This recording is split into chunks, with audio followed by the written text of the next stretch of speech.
પાલનપુર માર્કેટયાર્ડમાં આજે વહેલી સવારે ભીષણ આગ લાગવાથી 8 જેટલી દુકાનો બળીને ખાખ થઈ।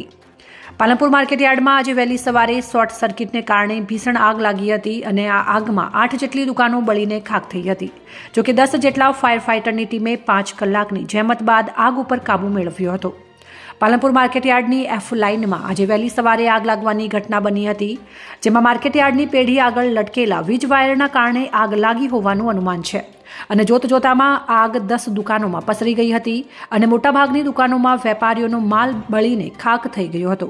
આ બનાવને પગલે જિલ્લા કલેક્ટર સહિત વહીવટી તંત્રની ટીમો તાત્કાલિક બનાવ સ્થળે પહોંચી હતી અને બનાસકાંઠા સહિત અન્ય જિલ્લાઓમાંથી પણ ફાયર ફાઇટરની 8 જેટલી ટીમો ઘટના સ્થળે પહોંચીને પાણીનો મારો ચલાવી આગ ઉપર કાબૂ મેળવવાનો પ્રયાસ હાથ ધર્યો હતો।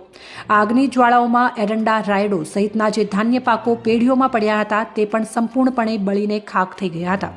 આગથી માર્કેટયાર્ડના વેપારીઓને કરોડો રૂપિયાનું નુકસાન થયું છે, તો માર્કેટયાર્ડની એક પેઢીમાં 5 લાખ રોકડા અને એક કાર બળીને ખાખ થઈ ગઈ છે। આગ લાગવાથી ઘટનામાં વેપારીઓને મોટા પાયે નુકસાન થયું છે।